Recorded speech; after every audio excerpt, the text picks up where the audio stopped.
Hi, I'm Jared Davis. I'm a digital artist with Zoic Studios. I've worked on such projects as Star Trek Voyager, Enterprise, and in 2002 I was on the Emmy Award-winning team for Firefly. Today we're going to take you through the ever-popular set extension.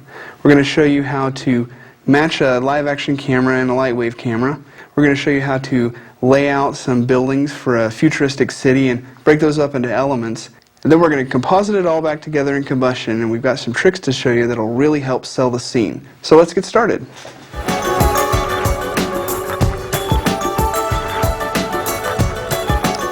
First thing we're going to do is bring our background footage into Lightwave and move the camera around until we can get a good match on that. And there's a couple of techniques I want to show you to try and help you. The truth is that with a locked off shot like this, and if you don't know the camera lens, there's not much you can do. Even a tracking program wouldn't even help on this because mostly they only work with motion. So there's just a couple of things that you can do to help make it a little bit easier and get it in there to where it looks good. So let's start by bringing up the image. Since it's locked off camera, we can just use the one image. It doesn't have to be the sequence. And we'll put that in the background, and we'll go to our compositing panel and put that in there. So now we've got that. I want to make sure our camera matches DV 720 by 480, and that's pretty good. So now we've got our background footage in. The camera's going to be a little off of the ground here. And I know that this camera was shot from a tripod, so it'll be, say, 1.5 meters up or so. So what we're going to do is we're going to identify some places in here that have recognizable features like this, where it's a nice 90-degree angle here. And we're going to actually switch over to Modeler. We're just going to make a default box, and then looking back over at Lightwave, we'll see that we want it to be on an upper corner. So back in Modeler, we'll move this over like this and down so we can fit it into that corner of the building. This will just save us from having to change the pivot points in layout. So we'll just call this Matchbox. Go back over to layout and load it up.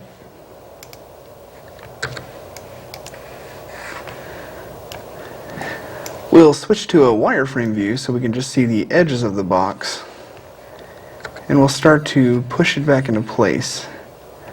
Now it doesn't really matter too much how far back it is. We're just trying to get the perspective right here, so scale isn't that terribly important. So we'll go ahead and rotate this. You can see that's not matching. So we'll pick one line, this line here, to match up to the building pretty closely. And we'll start to adjust the camera based on that. We'll actually clone this box. We'll bring it over to this feature. We'll just leave this one alone for now until we start playing with the camera. So, I like to bring the grid size up quite a bit. You can either change it through here or just by using the brackets keys. Push it all the way out there. You can see just the horizon line, get a good idea of where that is. And that will give us some idea of where we're going. So I know that the vanishing point, you can see all these lines are converging towards some point off camera. It's over here a little bit, so I'll just move it until the Z is in that basic area. Just going to start to kind of rough it in. We'll bring the grid back down to a sensible size. Move our box back over. And rotate it till this line is good. And then I'm going to dial in the zoom factor. I like to work in focal length. It's a better way. You'll mostly be communicating with other people using focal length. The zoom factor doesn't really have any meaning outside of Lightwave. We'll dial it back this way, dial it forward, and move the box back into place. Rotate it. It's getting a little better. Lens up just a bit more.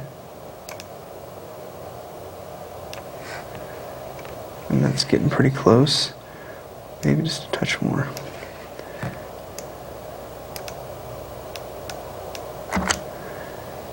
It's a very difficult thing to do, and that's probably one of the reasons why tracking software is so expensive. There's any number of ways you can get this to match, and any number of those could be completely wrong.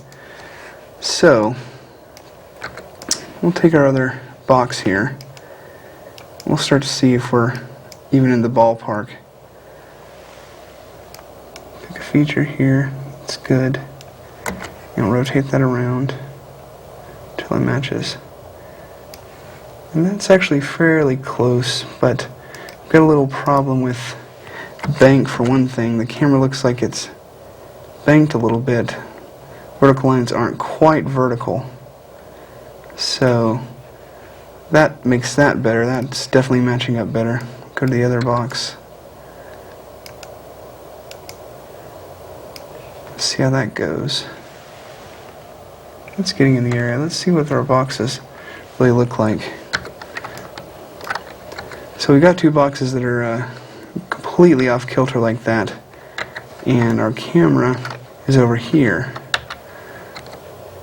So what we're showing here isn't particularly useful for getting them lined up the way that they were in reality. And we can't tell a lot from this scene, but we can pretty much tell that this is a block of buildings, and these two are fairly close to each other. This is one face here. So let's see if we can't pull these in more in line with reality and get ourselves a little closer to where we need to be. So we'll pull that around 90, and we'll move that one around also to 90. Move that around. These buildings definitely aren't in line with each other. This one is clearly out in front of this one, but they're more in the ballpark than that. So we'll start to move the camera around. Move that light out of the way.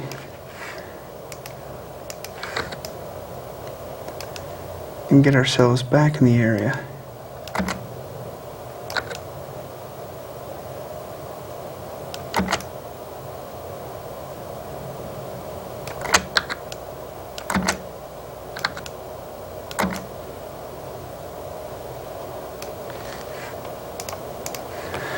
Okay, now we've got box number 1 here is looking good.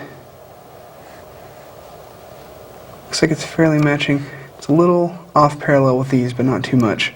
Let's move this box back over to our starting point and see how it's behaving.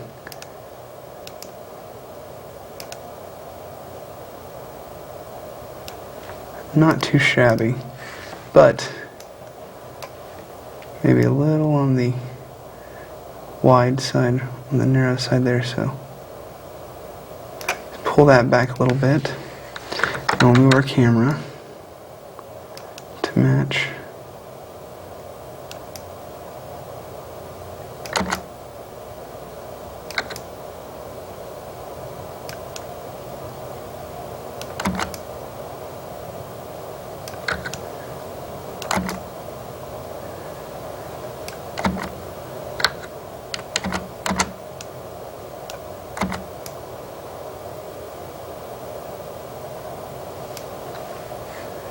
Okay, now we've got this one looking pretty good. Let's check the other box. Now it's a little off, and the angle of this line tells me that we're a little low. The camera's too low below the box. So we'll pull this up a little bit and see, and that's better. It's more in the area, and let's see how this box number 1, number 2 responds. Not bad. Let's see if we can dial this in a little more. We can move this around.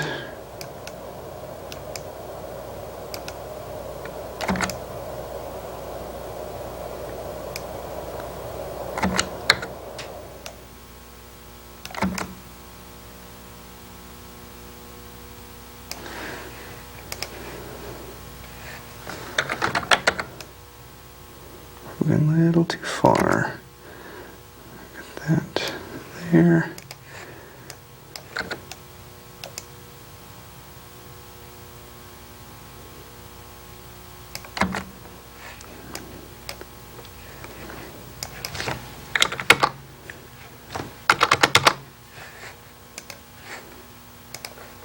And that pretty much does it.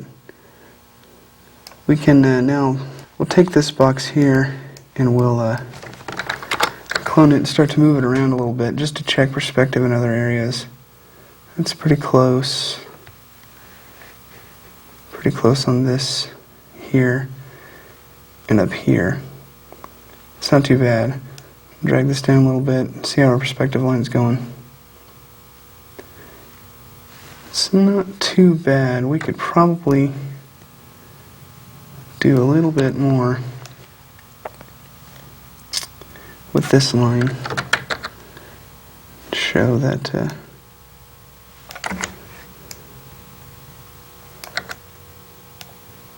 up just a bit.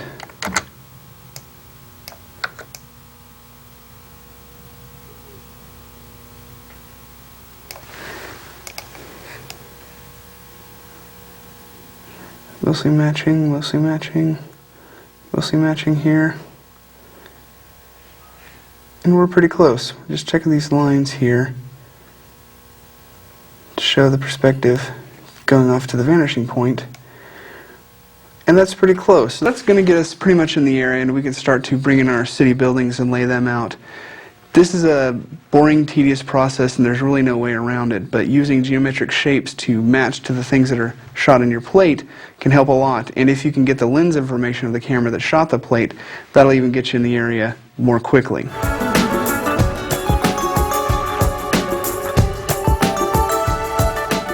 Now we've got the camera matched pretty well, we can bring in the objects to the city and start to lay them out. So let's do that now. We'll bring in the round building. Grid size up. Let's go to a solid view. We'll turn off the pitch here since we only want to rotate on heading. We'll rotate that around and let's move it over here a little bit.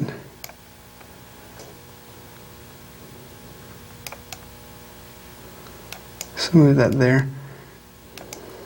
Okay. Okay. I'm going to actually let this building stay over here and break frame to the right. It's just going to help to give the illusion that there's more city off to the side of the camera without actually having to go over there and show it. Now we're going to load up the scene that's got all the buildings laid out for it already. And some of the things to look for, as I already mentioned, there's the building on the right that breaks frame to the right, just to give the illusion that there's more city over there without having to show it. It's a typical kind of thing on a wide establishing shot where you've only got so much to work with and you want to give the illusion of more. Another thing to look for is that I didn't put any buildings on the left side of the frame because I know I'm not going to be able to pull a good key from that tree that's over there. So I just want to avoid the trouble spots like that. And since I have the control, that's what I did. So let's look at the way the city's actually laid out.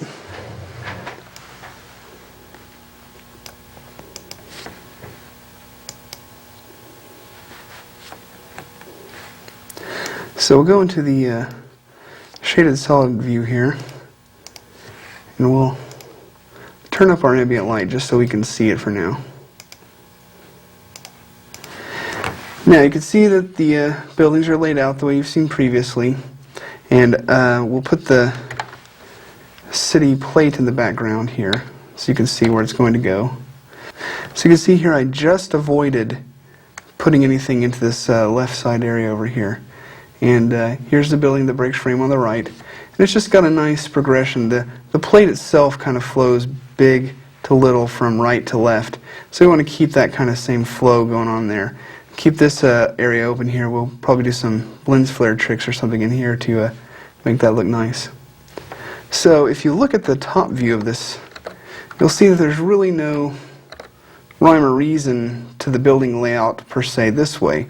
Things that I wanted to keep in mind was I wanted the buildings to be close enough that they would cast shadows and reflect each other, which they are, but I didn't really need to pay any attention to the way they were spaced for any kind of ground matching or anything like that, because the plate is going to cut off at the halfway point here. So the most important thing to look for was to make sure that I had everything within a certain range for depth reasons. We've got this range from here to here that we're going to use for the depth pass, and if I had a building way off here or way off here, just way out of range, then that's going to hurt my depth pass. By putting a building way out here, then I've got to push my depth pass all the way over here, and I lose information in the middle here. So this is just something to keep in mind when you're laying out a city like this. If you look at the side, you can see that some of these buildings are raised quite a bit off the ground, because it doesn't matter, because they're blocked by other buildings here or by the plate. So you can give a lot of illusion, and the important thing is how it looks from the camera, not how it looks from any other view.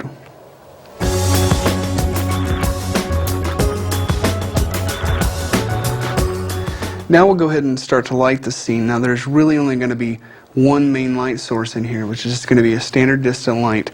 That's the best way. If you can use it, stick with it. It's the best way to simulate the sun. We're also going to use a background radiosity pass for the ambient light, and that's going to be really nice between the buildings. It'll get a nice shading in between them. So let's start with the regular light. Let's take a look at the scene itself, the plate. Take a look at some of the lighting cues here. We can see the shadows going this way here. We can pretty much tell that the sun's coming from this direction because of the big flare and the highlight in the sky that it creates. So we can be sure that the light's going to come that direction. And it's fairly raking because we're getting some long shadows on these things that aren't deep recesses. And we're getting a nice long shadow here. So we can guess at some of these things. Let's go ahead and move the light out here. I just want to move the light up in an area where I can see it. And we'll switch back to our shaded solid view and start to rotate that. What I'm most interested in is getting a nice speck hit here and a nice speck hit here with while still keeping it in the proper range for the realistic light. So let's see if we can do that. Get a little this way. I like that. We'll just pitch it down a little bit.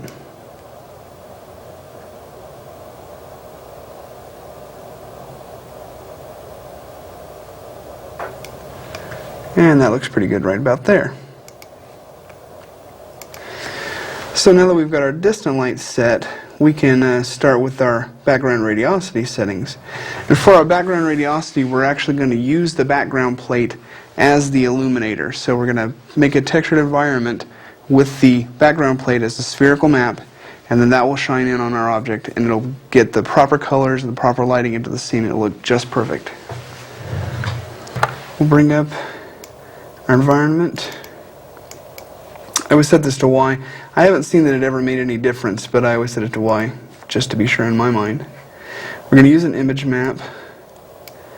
Use a city background. Let's set it to spherical, Y. I've gotten in the habit of turning off pixel blending because it causes problems with transparency maps on edges. And the only time I turn on pixel blending is if I know that I'm going to get close enough to a texture that it's going to be important. In a thing like this where we're just using this image to cast light, pixel blending and texture anti-aliasing don't have any effect at all. So it's just going to save the calculation necessary to do those. So we've got that set up. So we'll bring up our global illumination panel, enable radiosity, set it to backdrop only. And I'll start with a relatively low value of 2x6. We can, since it's just a still frame that we're rendering, we can afford to use enhanced high anti-aliasing, so that will kill a lot of the effects of having a lower quality radiosity. So we turn off the diffuse and specular of the light so they won't actually do anything. Turn off anti-aliasing and make sure any export buffers we have are off. And then we'll do a quick render.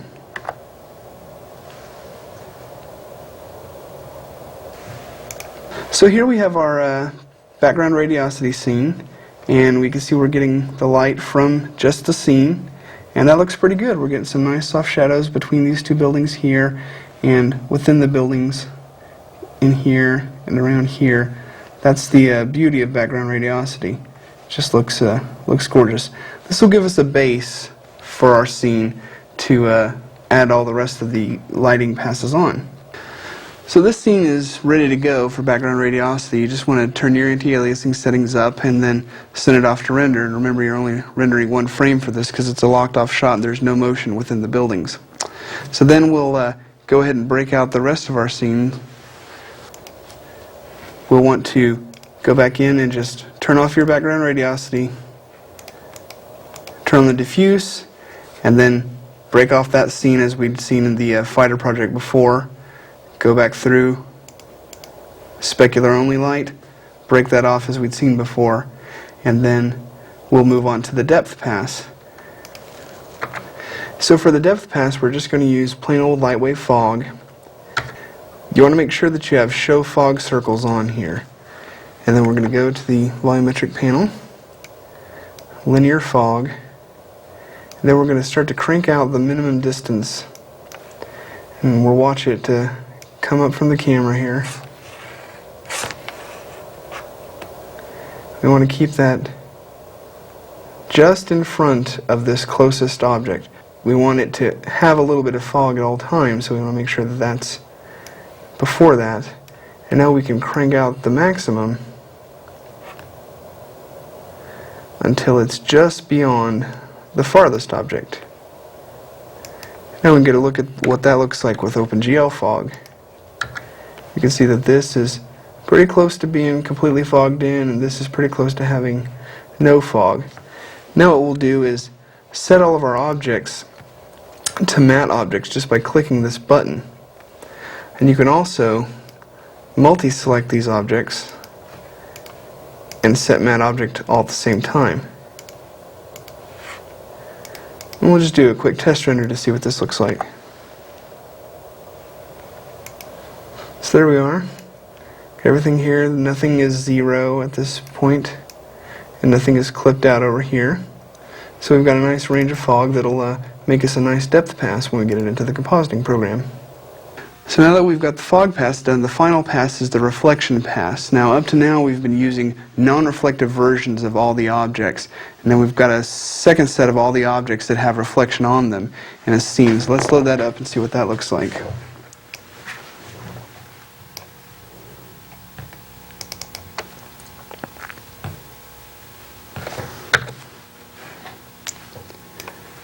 Same layout, everything's the same, including the background being the textured environment, because the reflection is going to see that as well. So let's just do a quick render, see what that looks like.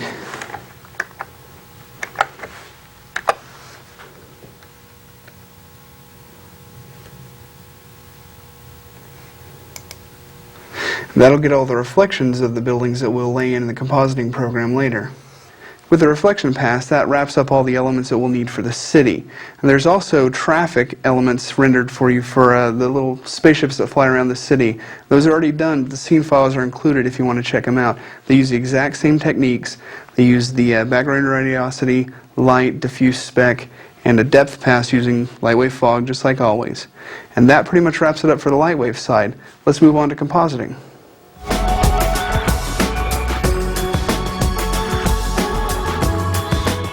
The first step will be to import our footage, and we'll break it up into foreground and background layers and mask out the parts that we need so that we can get the CG elements properly integrated. So let's get to it.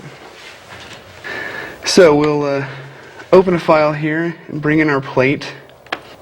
We'll go ahead and click on our footage here, and Combustion is going to read the resolution of the footage and think that since it's video res, it's going to set it to 29.97 automatically. We're going to change that to 24 because it was shot with a 24p camera. Now this is just something with Combustion, that it'll read the video resolution and automatically set the frame rate according to the size of your footage. There's no way to customize those presets. If you've got a video resolution sequence, it's going to set it to video resolution. So you're going to have to change that manually every time. So we've changed it to 24 FPS. Say OK to that, and OK to this. And now we'll get a panel that Combustion will ask us what we want to do with this footage, whether we want to just put it in a workspace or put it in a 2D comp, a 3D comp, etc. We're just going to be doing a 2D comp here, so we'll select that and say OK. Now Combustion will automatically bring the footage in, create a composite for it at the proper frame rate and the proper length. So now that we've got our city background here, there's a few things that we're going to want to do to it. And the steps are going to be layering the foreground in, and then layering a foreground piece on the left where the tree and the lamppost are.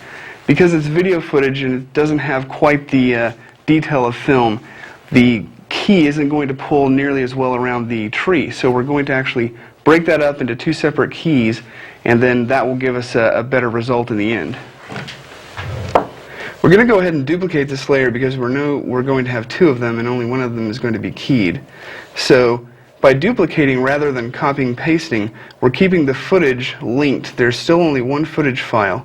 If you were to copy and paste, Combustion would make a duplicate of that footage, and we don't need that since it's all going to be the same.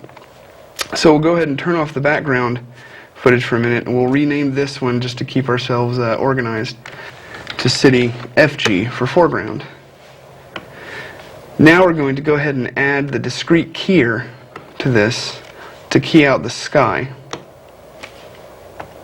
Combustion is going to automatically look for the single most used color and try and key for that, which it does a pretty good job at guessing most times.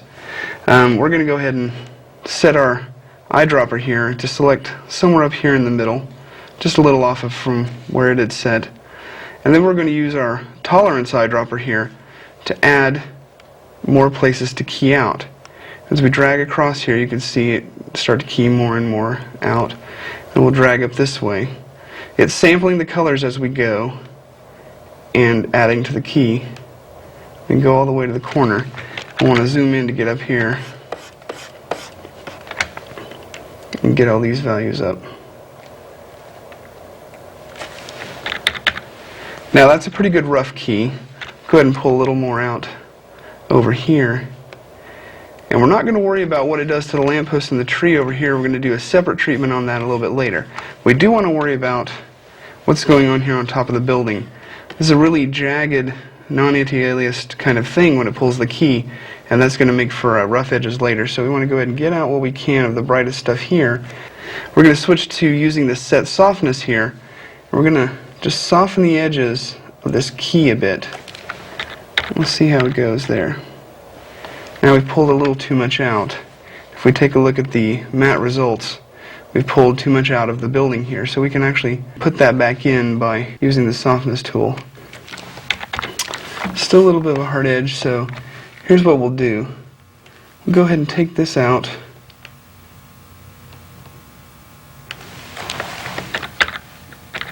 And then we'll do a manual mask for the rest of the buildings in just a moment. So now what we want to do is take a look at the edges here and see what we can do with them. Combustion's got nice matte tools built into the keyer, and it also has a separate operator that you can use if you need to adjust the matte that are very similar to this. We're going to shrink the matte in just a little bit. It's going to do a 1 pixel shrink on the edges here, and that's going to take off the edge of that.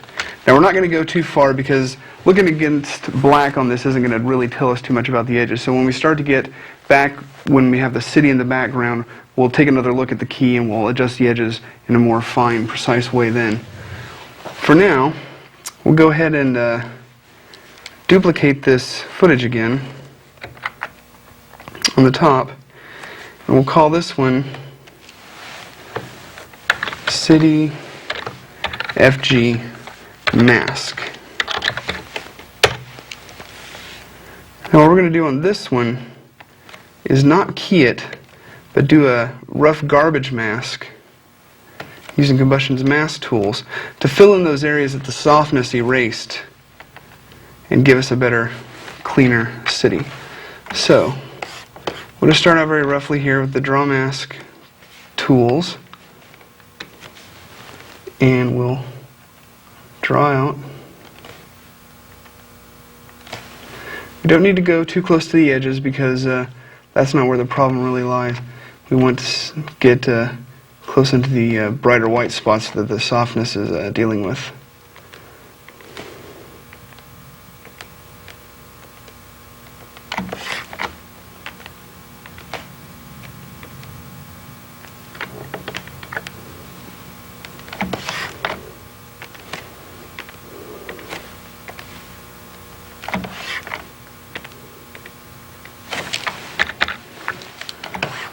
Come down here.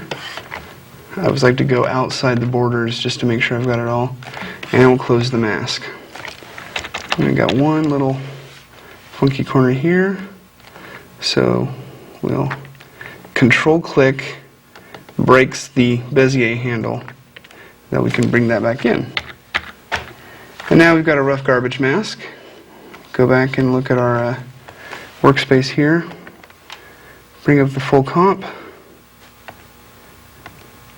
Then we'll drop the masked version behind the foreground version.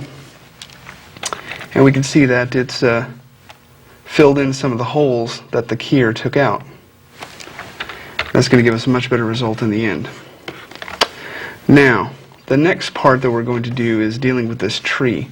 So we're going to make one more copy of this footage. We'll call this City Tree Lamp. And we'll do another key and a mask on this. Add the keyer. Now we're not worried about the building, so we're only going to deal with what's going on over in the tree here. So we'll go ahead and start the sampling in this area. So it's more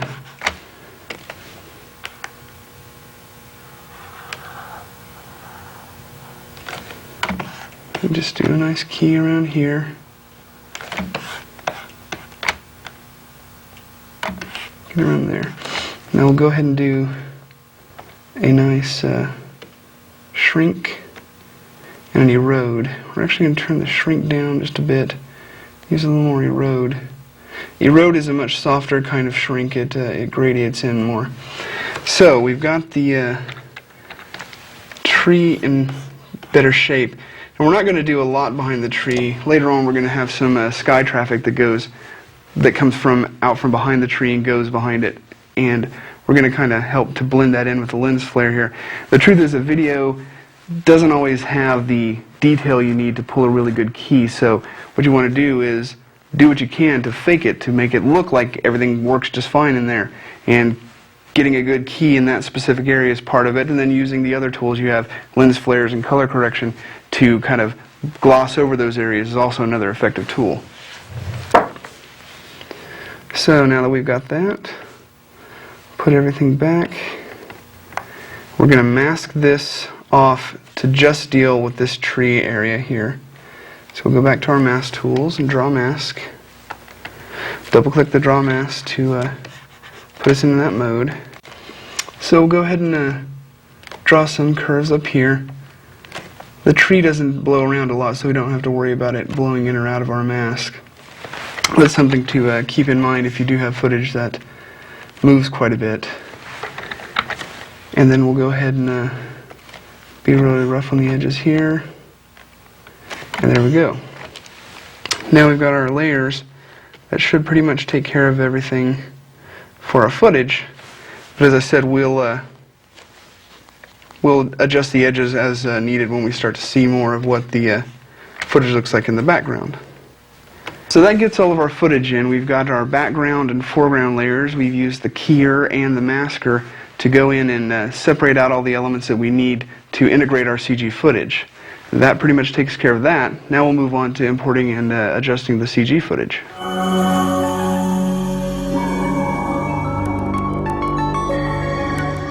Now we're going to bring in the CG footage of the buildings themselves, and we've got that rendered out into several elements. We've got a background radiosity pass, we've got a diffuse pass, a spec pass, raw RGB, a reflection pass, and a depth pass that's going to give the aerial perspective to make the city really look like it's got some depth. So let's get started with that. We'll go ahead and select our composite and import footage. We'll go to our renders. we'll start bringing stuff in. Now, since this was a locked off shot, all the elements for the city itself have been rendered as stills. There's no reason to render more than one frame if there's nothing going to be moving in it. So let's get to it.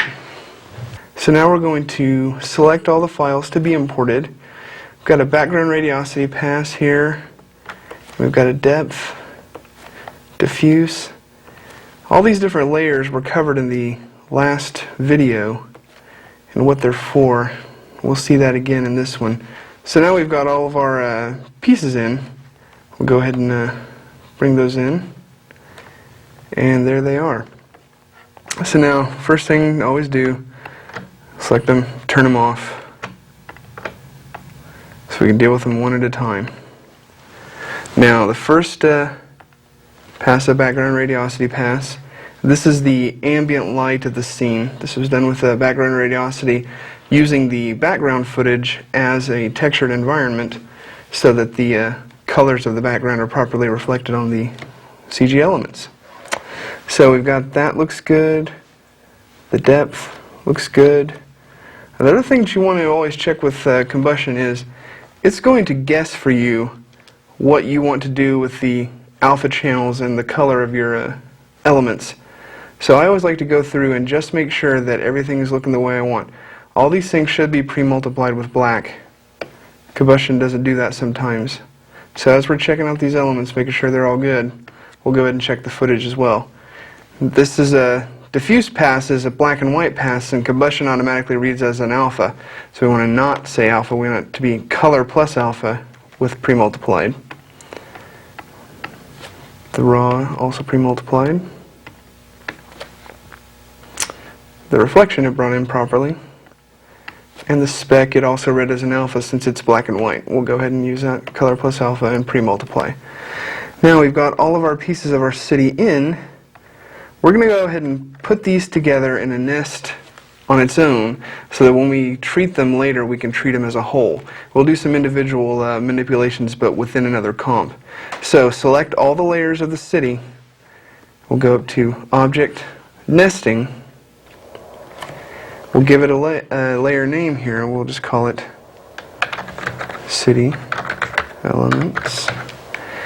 And we want to nest the selected layers. Say OK. Now all the city elements are contained within this layer, but if we arrow down here we can see they're all within their own composite. That's going to let us treat them individually and also as a whole. We're going to want to do some things to that. So if we just drag this quickly down below the foreground, we can see where that sits behind everything, so we know we've got a fairly good start with the city here. But let's go into the actual city elements composite and start working with them. So we'll start turning these off, and we've got the background radiosity pass. On top of that is going to go the diffuse and raw pass. Now, as we saw in the last video, you want to combine the diffuse pass with the raw RGB to make your proper key light pass. So we're going to do the same thing we did before. We're going to nest these two layers together. Nesting, selected layers, call it key pass, say OK, and now those are comped together. Within that little comp, we want to go ahead and set the diffuse layer to multiply mode.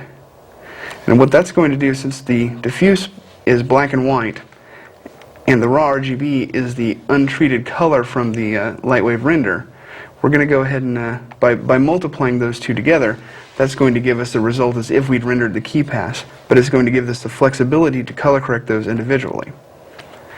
Now that we've got the key pass done, we want to go ahead and screen that on top. Now we can see that combined with the rest of it. So we go back to our city elements here, and we'll turn on the spec pass. The spec pass goes on in screen mode. Screen mode is an additive mode, but it's not quite as harsh as a full add, and it's much more accurate for layering these elements together. We're also going to add the reflection pass, and it also gets screened on. And finally, we'll add the depth pass, which also gets screened on. And the depth pass was just a white fog pass that I did in Lightwave, where I set the maximum fog to just behind the farthest building and the minimum to just in front of the nearest building. So now we see the city as a whole with the CG buildings behind our live action buildings. And there's a lot of things that we need to do. There's going to be a lot of color correction that's going to go on with the buildings to try and make them match the plate. We're going to do grain and some blur. And we also have to use one of the elements to cut out an alpha so that we can see behind the CG buildings. And the reason we have to do that is because when we've nested our layers together, if we'd nested something where alphas were all properly used all the way through it, we wouldn't have to cut a separate alpha. But since we have layers that use screen mode kills your alpha. It just obliterates it. So then you're going to have to use an alpha on the overall nest that we'll see in a minute to see the background behind everything. So that we're going to color correct while we're looking at the background plate, even though we have it within a separate nest. We're going to go ahead and apply a set matte, which will allow us to specify an element that we can use as our alpha. So I'm going to pick an element that I know has a good alpha, which is the background radiosity layer inside that comp. It doesn't matter that it's inside another comp. Combustion will see that just fine. We'll say OK, and then we'll change our input to alpha. Now as soon as we do that, we can see that it's cut out the outlines of the buildings and we can see the background behind it. Now this will allow us to color correct all the elements while we're looking at them in context with the background plate. And just to satisfy me, one of the problems you'll run into here is this black edge that goes around everything. That happens quite a bit when you use a set matte. To counter that, you'll go ahead and use the matte controls, which you'll notice are very similar, in fact identical to the ones that the discrete keyer has. And we're going to use them in the exact same way. We're just going to shrink that edge, which is going to just cut off that outer pixel there and nicely take that outline off. So now that we've got everything settled in, we'll go ahead and start the color correction. What I like to do first is start with the depth pass. The depth pass is going to be very important, and we're probably going to tweak this several times throughout as we adjust. And to do that, we're just going to add a standard discrete color corrector. And we'll go in here to the histogram. You can see how the depth pass is laid out. If we look at this real quick, you can see that there's less brightness up here where the closer objects are, and it's brighter in the background because it's a fog over distance. And so we're just going to play with this a little bit. This area here doesn't seem to be getting enough fog for it, so we'll bring up the output black just a touch. So it looks like it's getting a little more fog, puts a little more distance in there. Then we're going to play with the gamma some. By playing with the gamma, you can see that this is going to ramp the curve of the fog, basically, how quickly it gets brighter or darker. I think it needs to be right in that area. Like I said, we're going to adjust this several times once our color corrections go through. There's going to be a lot of subtle changes we're going to do. What we do want to do here first is to take some of the red out. Because there was a pure white fog pass, we want to get some of the blue of the sky reflected in this.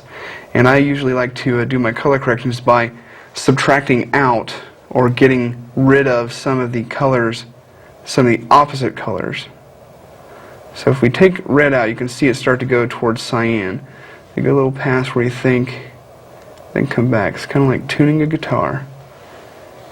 So that's starting to get in that area. We'll do that. We'll do more of that later. In the meantime, we'll go back to adjusting our other separate passes. Go ahead and add a color corrector to the background radiosity pass, and we'll gonna push the gamma down a little bit, which is going to give a little more darkness. There's a lot of darkness in this plate. In fact, it goes to pure black in some places, which isn't going to happen in our background footage because there's just no room for pure black when it's got that much atmosphere between the camera and you. So we'll bring that gamma down to darken it a bit. Then we'll use the depth pass later. You can see the color correction does a similar thing where we're going to use the depth pass to even some of that out. So color correction there is probably pretty good. We could bring up the brights maybe a touch, but I don't think so. I think that gamma correction is good enough for now. Now let's look at the key pass. And with the key pass is where we're going to get all of our color from this raw RGB here. So we want to take a look and see, do we have the proper amount of color through this to match the background plate? This is fairly colorful through here, and I think we're losing some of that. So we might just push up our saturation a little bit, which is just a standard discrete color corrector. We go to the color tab, and it's got a saturation control here. Let's push that up a little bit, see how that is. Let's start and get it more in that range, looking here and here, seeing that's a bit nicer. So we'll call that good for now. Take a look at the diffuse pass and see if that's doing alright. That looks pretty good, looking at them together.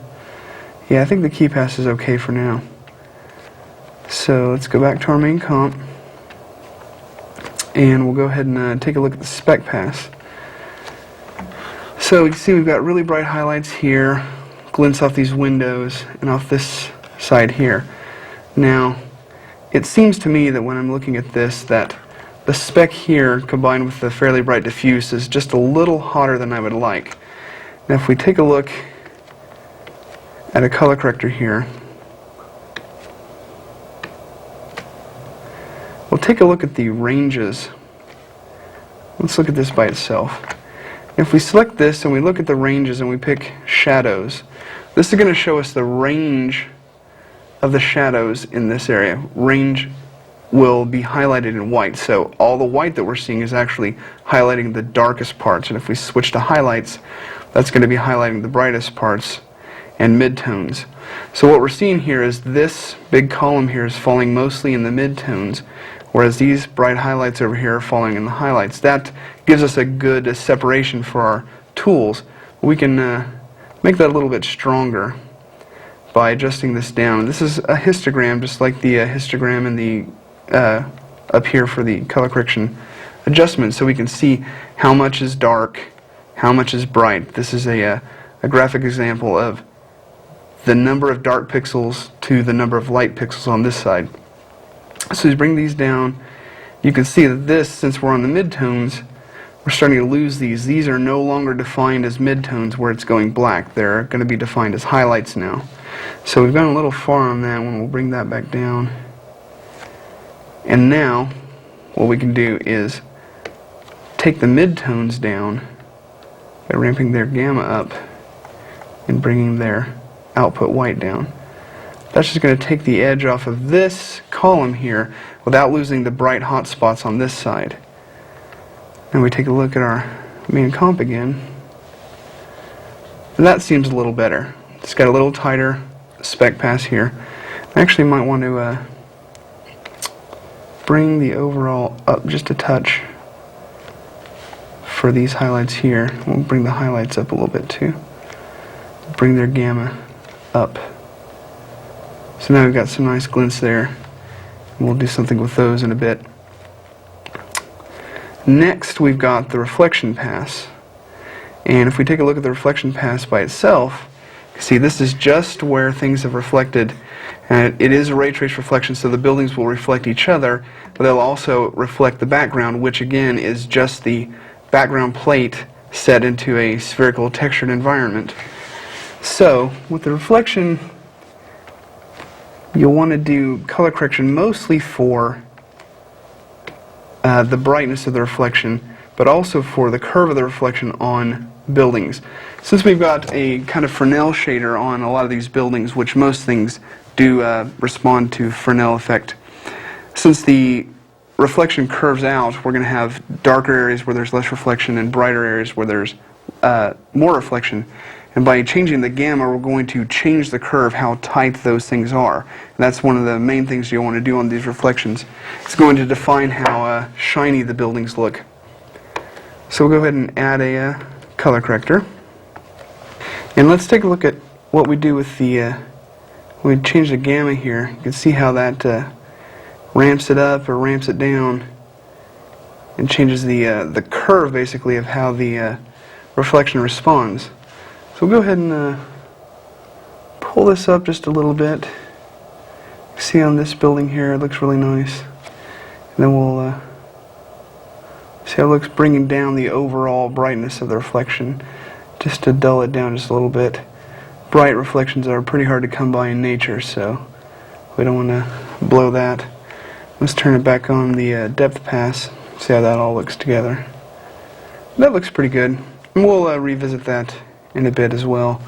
There's going to be all these things that have very subtle adjustments that we'll revisit over time until we get it where we like it. So now we've got everything in a rough form that looks pretty good. Now it seems to me like some of this area over here is just slightly more purple than the background around it.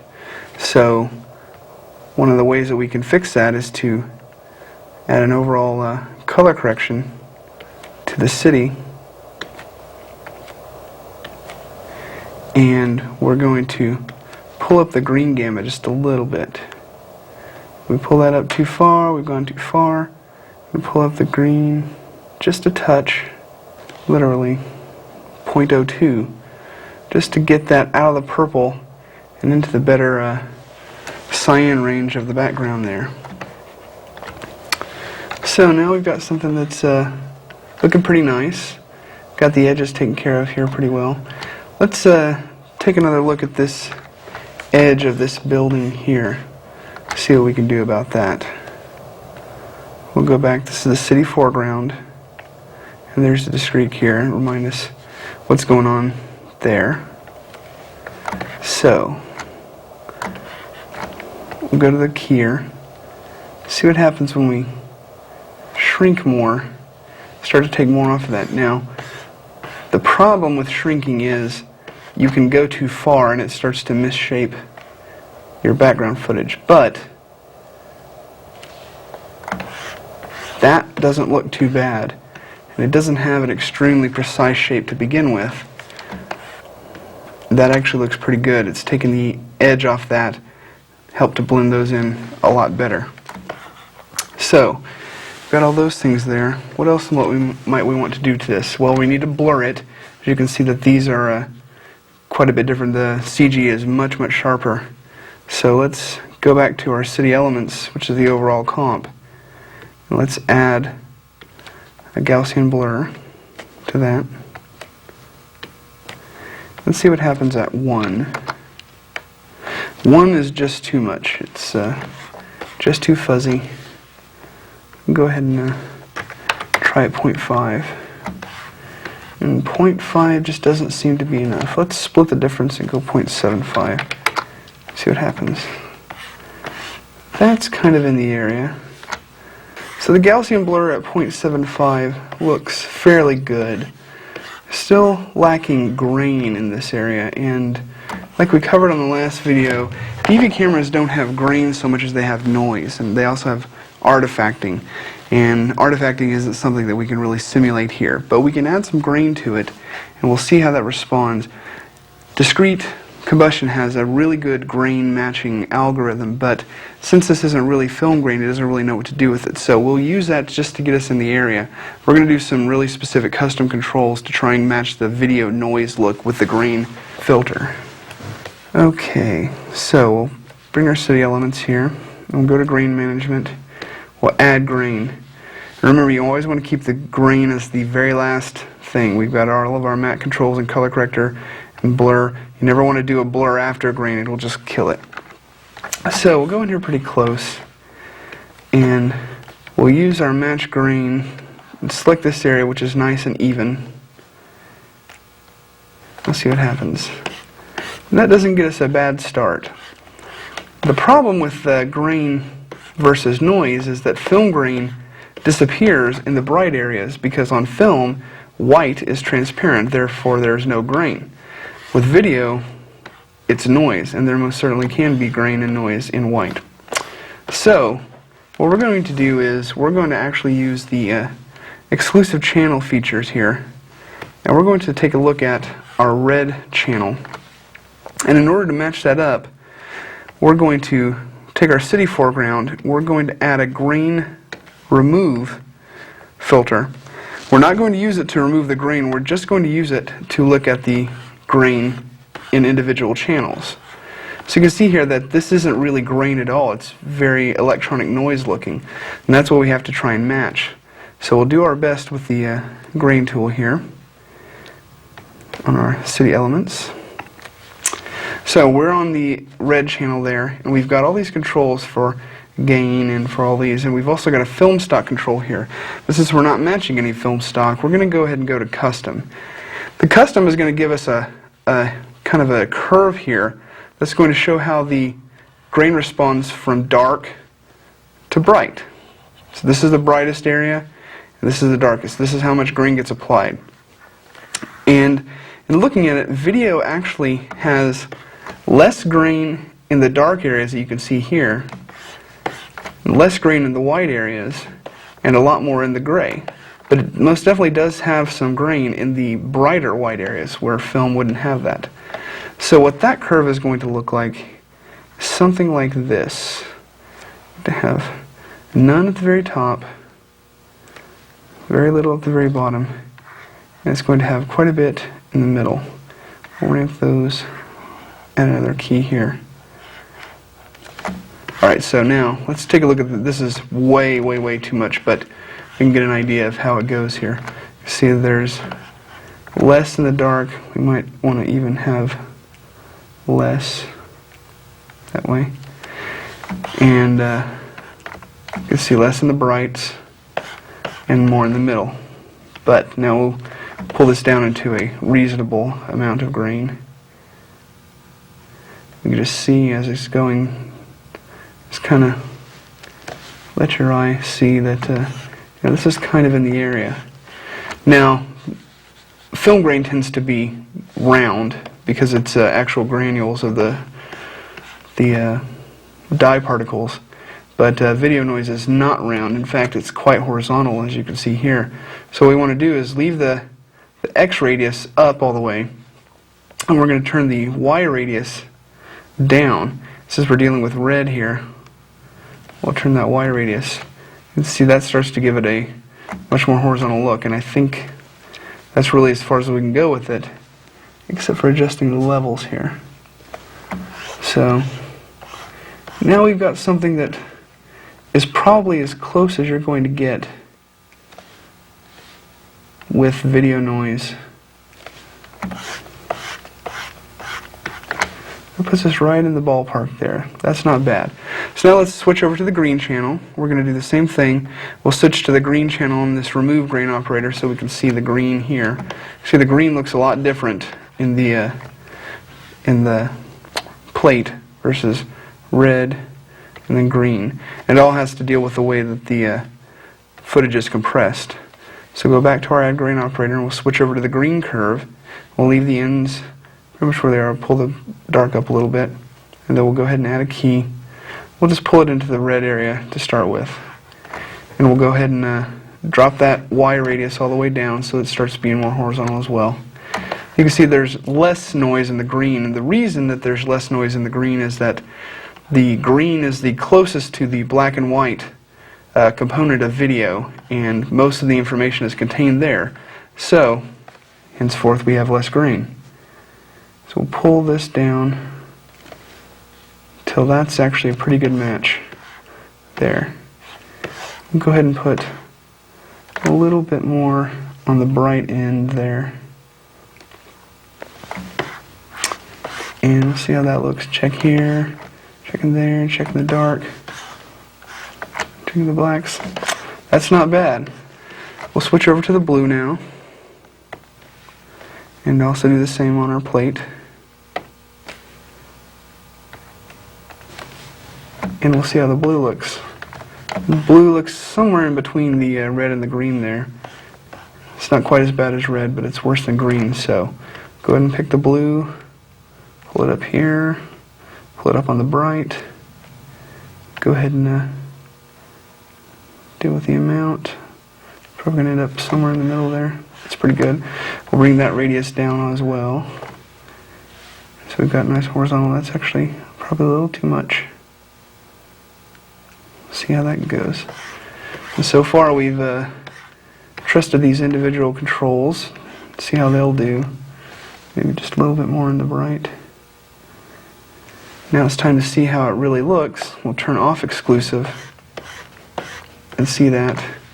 We'll turn off our remove grain and see how they match. And that's not bad. That's probably as good as it can get, actually. So that's taking the edge off the CG look as well, between the blur and the grain. But we still, I think, need a little bit more adjustment in the depth pass. So we'll go back to that. We can actually delete out the remove grain operator from the city foreground. We weren't going to use it, we were only using it to view, and now we don't need it anymore. Let's take a look at the depth gamma here. We can pull that up a little bit. That's a little better. I think we might need a little bit more brightness there. Maybe a little less. Very, very subtle controls, and you may not even agree with what I'm doing here and may want to do your own thing, and that's perfectly fine because it's really all a matter of taste. So,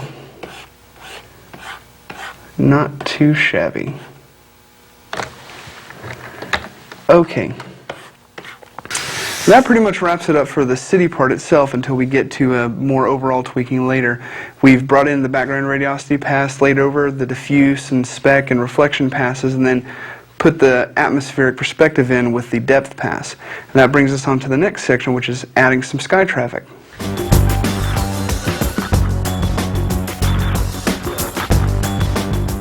Now we're going to bring in the CG elements for the sky traffic. It's just a few ships flying around. We're going to integrate those with the CG scene. We've got a main pass and a depth pass here. There's also a spec and diffuse pass if you want to play with those later, but I'm not actually going to use them here. So, go to our main comp, and we'll import. Go to the traffic pass and the traffic depth. So let's take a look at the traffic depth pass and see what we've got here. These are just some ships zipping along. Not a lot, not Star Wars style traffic, but enough to bring the scene to life a little bit. We're going to go ahead and nest these into their own comp as well, because we're going to be doing some masking on them, and there's no reason to do masking twice when we can nest them here and only do it once. So we'll do our nesting, selected layers, traffic, and there we go. So now within there is the depth and the traffic. So we'll go in here and we'll screen the depth on to the traffic as we've done before with the buildings. You can see that's popped up there. And that's pretty much going to get it, but we're going to go ahead and need to do a set mat on the overall traffic comp. And we're going to point that to the traffic pass with alpha, so that they're laid on properly. And then we're going to need to do the mat controls and shrink that down, just the same as we've done before. Let's see if we can get away with doing a bit less of a shrink here. The ships are pretty small, fairly nondescript. 0.7 pi would probably do it. Yeah, that looks pretty good. So we'll go ahead and adjust these also as if we'll adjust them within the context of the main comp. Everything needs to work together. So we'll go ahead and adjust the depth a little bit, and we want to just adjust the depth to make sure that the ships look like they're going in front of and behind the buildings that's appropriate to the shot. So let's scrub through here and we'll see this ship looks fairly good where it is, but as it gets farther on we can see that it's got a lot more fog on it than the building behind it. So we'll go ahead and add color corrector to the depth pass. I'll bring the gamma down so that starts to look a little bit better. I'm going to bring the overall up just a touch. We don't want anything to be completely without any depth. But we're looking at this ship here and this ship here that are going in front of buildings. We want to make sure that they look like they could go in front of buildings. Let's pull that a little bit.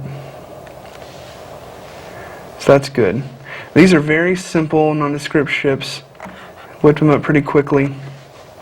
And they don't have a lot of detail, but you'll find in a scene like this that you don't really need a lot of detail. They're going to be going by really fast, and they're fairly fogged out, and they're usually plenty good enough. So go ahead and add a color corrector to the main traffic pass. Take a look at that, because they're pretty dark. We'll pull the gamma up a little bit here, and maybe pull the whiteness, the white, and see how they go.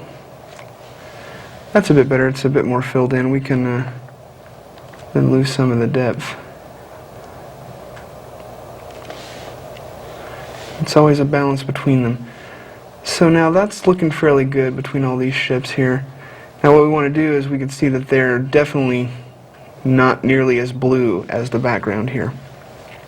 So we'll go ahead and take our depth pass. We'll start to pull some of the red out. We'll see them going cyan. See how that works. It's probably a fairly good area right there. Now these ships do have color on them, so you'll be, fighting that a little bit, but that actually looks fairly good.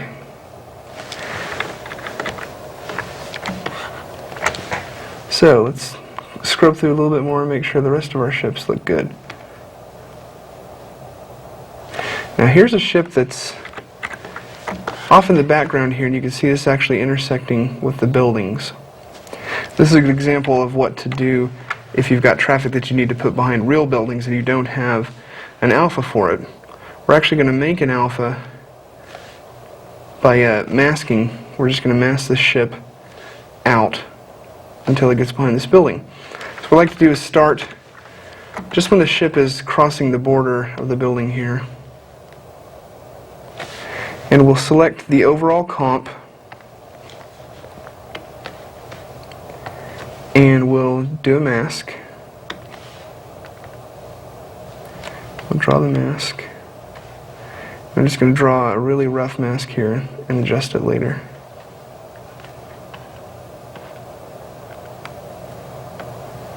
I'm going to invert this mask. Now here's a thing about combustion is, since you always have to be within the mask operator to work on a mask, combustion allows you to split the screen so you can have two things looking at the same time. That's what we're going to do here. We'll go over here to the screen icon, and we're going to split it vertically. This one is going to be our mask, and then this one we're going to select the overall comp. So we can see over here the result of the ship, and over here we can edit the mask. So we just need to get this to the proper building shape.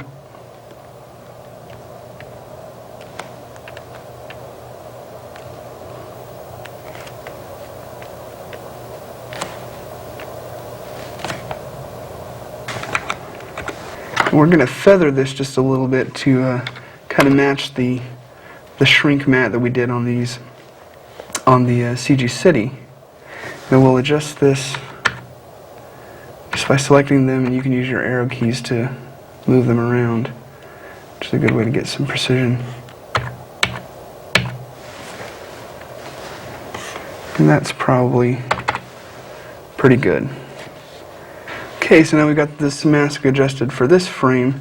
We'll go ahead and adjust it for the next frame. Let's see how that looks. Looks pretty good coming out of the building there. Okay, I think we've got that. So we'll go back. We'll need to adjust the mask to go back in time. We'll want to actually pull this mask control all the way back to 0. And now we've got the ship coming along there, comes out of the building. Okay. Now we've got that. Now, we've got a couple of options here. We could make this mask really big and make it just cover up the whole scene, but that would require us going through and checking to make sure that it doesn't intersect with anything else anywhere, and that can be a rather tedious process. Something that I like to do better, we're going to show outlines only on this, which is going to show us where the mask is, but without showing us the results of the mask. And what we're going to do is we're going to track this mask backwards with this spaceship. It's going to just stay with it the whole time, so we'll know that it's not doing anything more than we want. We're going to track it backwards from our starting point, which I click control points here where it has a key. I click this button to go forward to that keyframe. So we know we want it to end here. So we'll select the mask, and we'll select this icon, which is the icon for working with the mask as a whole, rather than this icon, which allows you to work with the actual curve of the mask. We'll select the whole icon. We'll go to the tracker. We're going to go back a few frames to where it's all complete. And we're going to go ahead and click position. And this gives us a tracker, and this is pretty much already centered on what we want it. You can see as we do the tracker here, it puts in the zoom box, and over here on the right it shows you this is what it's going to be tracking. So we'll zoom out a little bit so we don't have to move the screen to watch it. And select the tracker. We're going to switch back to a single pane view so we don't have to deal with watching that preview over there. It'll just cost us time. We'll select the tracker and track backwards. Okay, now our track is done, so we'll turn that off. I don't see any major deviations here, so we can be fairly sure that it's done properly. We scrub through. You can see that it's following the ship, and then it's going to stop, and the ship will fly on by.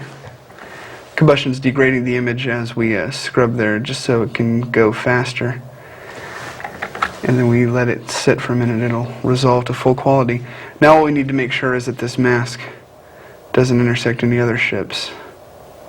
If it does, we can turn it off, but if it doesn't, we won't bother. And it doesn't seem to have any other intersections. That pretty much finishes that.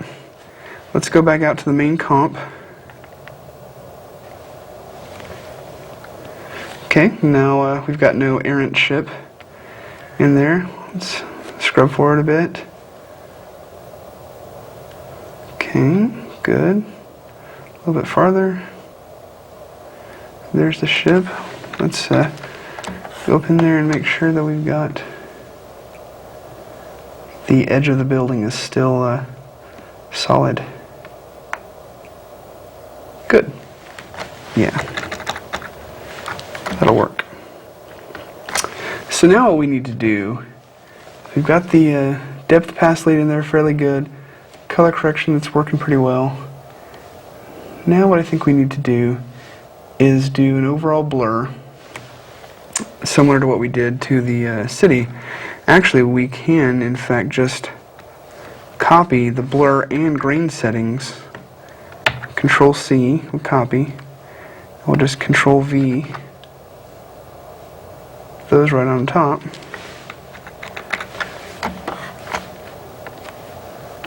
See how that looks. Blur and the grain go right in there. And you can definitely tell the difference between no blur, no grain, blur and grain. Much more in the shot. So So now we need to check and make sure that all these things lay properly in the scene. So we've got some ships that'll come in a little bit later, and they'll go in behind this tree and this lamp. So we need to make sure that happens properly. Let's scrub through this, the traffic by itself, see where that happens.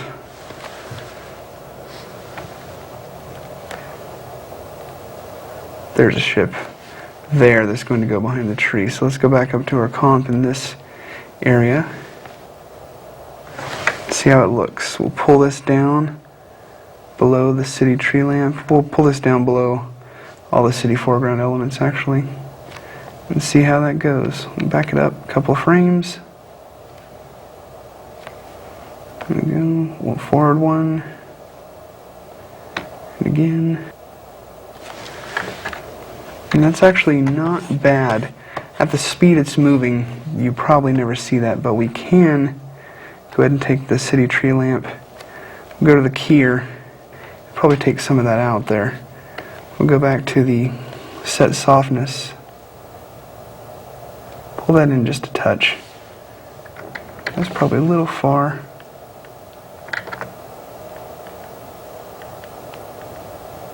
Can be very subtle. Let's see how that looks.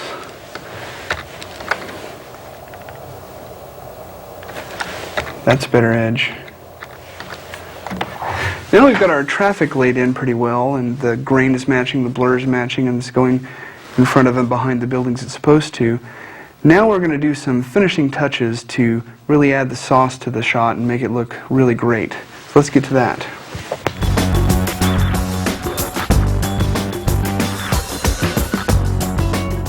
Now we're going to add some finishing touches. We're going to try and get this to really look like it's film footage. We're going to add a lens filter effect, and we're going to add a lens flare and letterbox it, really try and give it the sauce. So let's get to that. We're going to take the whole comp here and we're going to nest it. It's nesting the comp is just going to allow us to work with it like we did in the other nested comps as a whole. So we can just call this a filter comp, and then we'll go ahead and first add a color correction to it. Alright, now we've got our color correction controls here, and we pretty much do anything we want to with it. First thing I'm going to do is go to the Basics tab here, and you've got a temperature dial here, and the temperature is going to make it colder or warmer. The film definitely tends to be warm, so I'm going to warm this up some just by pulling it over here. That's pretty nice. I don't want to go too far because I'm going to apply a filter effect over the top of that that's going to increase some of the warmth of it. So we'll just bring it to that area. Now, what we're going to do is add a solid layer. Here we go. New, solid. I want to make sure that it's set to NTSC DV, so that's also 720 by 480, but it's also got the 29.97. And even though that doesn't really affect us here since we're not going to have an animated layer, it's just a good habit to get into to make everything fit. So now that we've selected custom from it, it's going to keep all the same settings that we had before, but allow us to modify them. So I'm going to pull this to 24 frames per second and make sure that the length is 180. Now I've got a solid layer. The solid layer comes into the footage bin down here, the library. And so what I'm going to do is I'm going to cut and then paste that into the composite. And by cutting and pasting, that will put it into the footage library in the comp only once. If I were to copy and paste from the footage library up into the composite, it would actually make a copy of the solid layer. We only need the one for now. So the solid layer is black and it's over the top of everything, so we'll turn that into screen mode so we can see through it. And then what we're going to do is we're going to add a paint operator on this and do some simple painting. And we want to go into the paint operator here, and we've got our all of our paint tools over here, and then the controls over here. And we're going to select, say, an orange, and we're going to make a filled box. We're going to fill, we don't have to precisely hit the edges, but since we're going to be doing a gradient over it, we want to make sure that they're fairly close so that we just don't wander too far off the edges. You can see where the borders are. That's just fine. So now in our paint controls, we'll go to our gradient here, and we're going to choose a linear gradient. And this gives us our options here. Linear gradient is going to go up and down. Just by clicking on the bottom here where you see the little plus happens, we're going to add keys to the gradient and slide that down there and this down here. And we choose this, and then we can pick a color for it, like red. We can pick this one and pick a color like white. We've also got ramps for opacity here. And you can see that you can angle the gradient in whichever direction you want. We're going to do just a straight vertical gradient, kind of a Tony Scott filter kind of look, or a Jerry Bruckheimer movie. And we'll go over to the whole comp now. And you can see what that's done to it. Screen mode is not what we want here. But we'll change that over to overlay and see how that looks. And that really starts to redden that up. It's going to take the red there and apply that color to it. But that's probably a little harsher than we want. So we'll pick this red here and we'll go over to our sliders. And I personally like to work in HSV. It's just the way I think. I'll pull the saturation down a little bit on that. Bring the hue over a little bit more to the orange. Bring the value down maybe a little. Just play with this until you get it looking the way you want it. Then I don't want this to be pure white, which does almost nothing in an overlay. So I'm going to go ahead and pick an orange, and then I'm going to pull that saturation down quite a bit. Want some, just not a whole lot. I'm going to pull this back and make this a little more orange and a little less red. Get that in the same area there. Maybe a little more red than that. Very subtle controls here.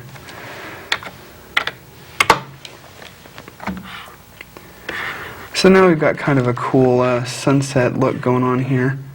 And it really starts to marry these elements together quite a bit.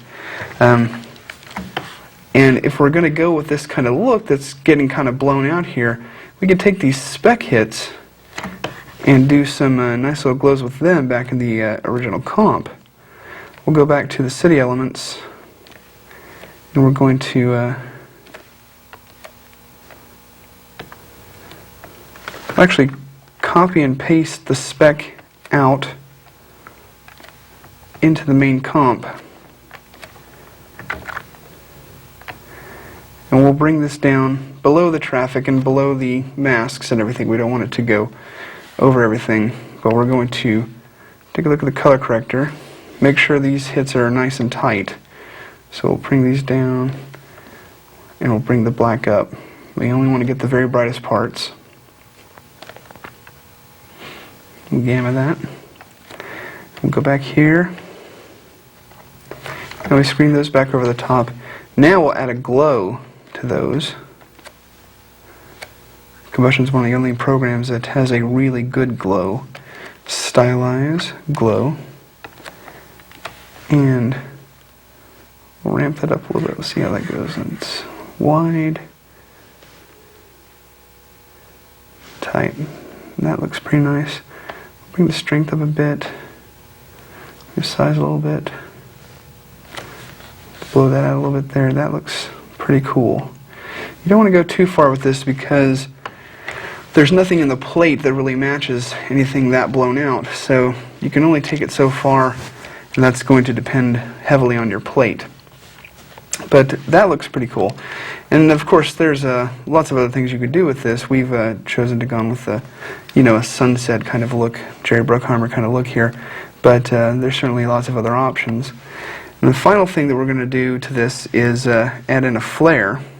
So now I'll go back to the beginning here, and I've seen that my paint operator has turned off. The reason for that is, if you look in the timeline, your paint operator will start from the frame that you were on when you made it. And since I was in the 25 area, it started there, so we'll just pull that back to 0. So now we've got the paint operator going through the whole comp. Now we'll go ahead and add another solid layer, and it's the same settings, luckily. We'll call this one Flare. We didn't give the other one a name, we should have, but we'll remember to do this one. Again, cut and paste, and we'll put this in screen mode, and we'll add a lens flare to it. So there's a lens flare. You've got several options here. Combustion's lens flare isn't as good as something like a Null Light Factory, but it'll get you a little ways. We don't really want the reflections, so you've got an option to do central flare only or reflections only or both. We'll do just central flare only, and we'll change to a 35mm flare, which looks pretty cool. Turn the strength up there a little bit. Then we're going to change the color. I'll start it out with a very heavy yellow. Not red enough, so we'll try and bring that into the same range a little bit. That's probably a little too light.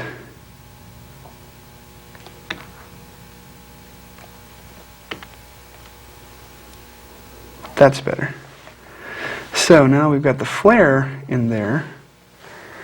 Now when we our spaceships go behind here and behind into the tree, they'll go behind that flare, and that'll look really cool. Lens flares can be overused, but they can help you out a lot in a lot of circumstances. So now we've got the lens flare has these star filter things in the 35mm that you can see that are cool, but it's just better if they're just offset a little bit. So we'll just give that a little rotation so it doesn't look so plain and dry. Now we're starting to get kind of a cool look going on there. I'm actually thinking about going back to the rectangle here.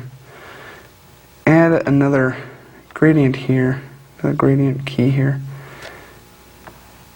Bring some more down. Not quite so much as that.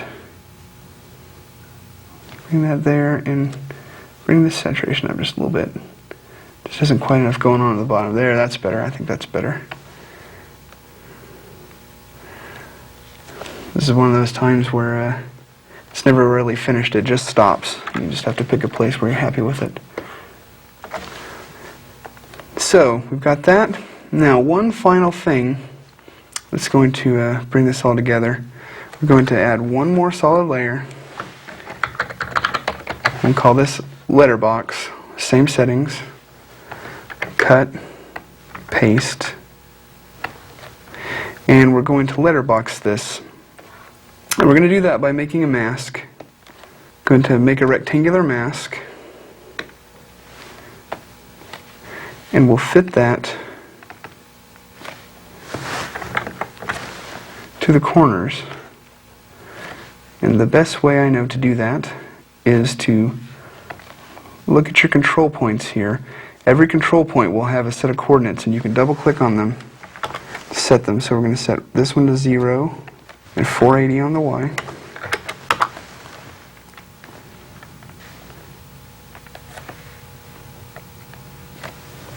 $720 by 480. Select this. Will be 0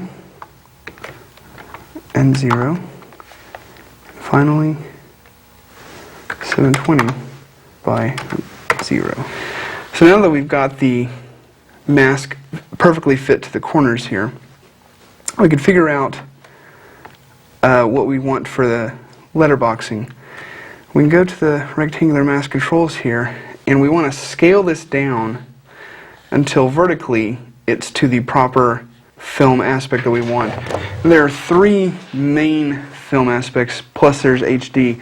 HD is 16 by 9. Then you've got your 3 films of 1.66 1.85 and 2.35. 2.35 is a really wide ones like Star Wars, Lord of the Rings.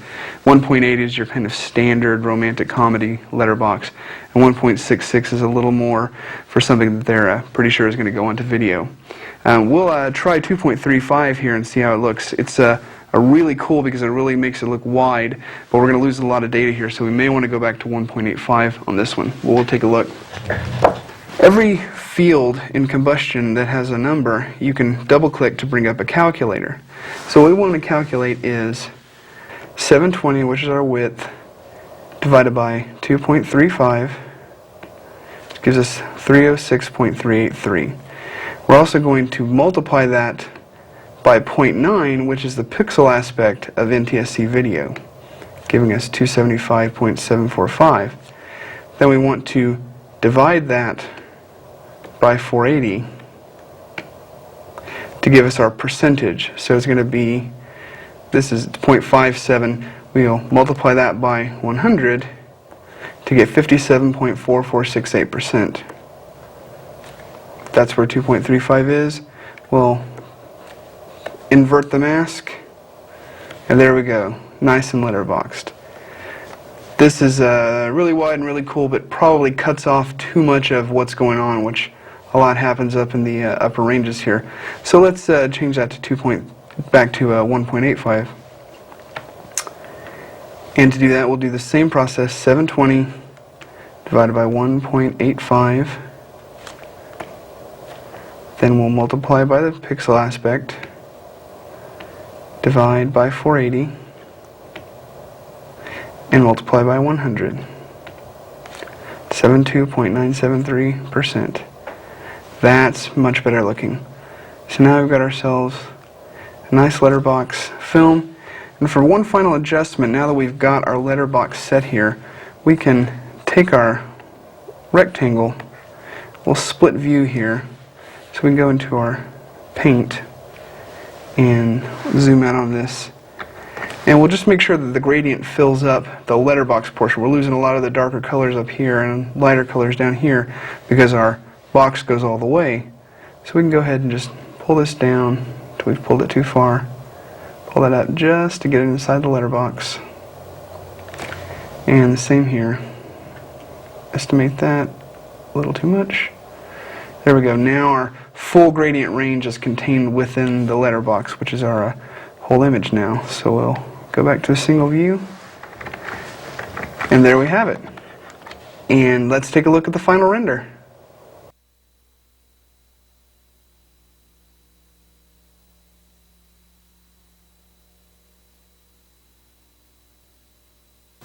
So that pretty much wraps that up. We've learned today how to break our elements out of Lightwave and combine them back in combustion.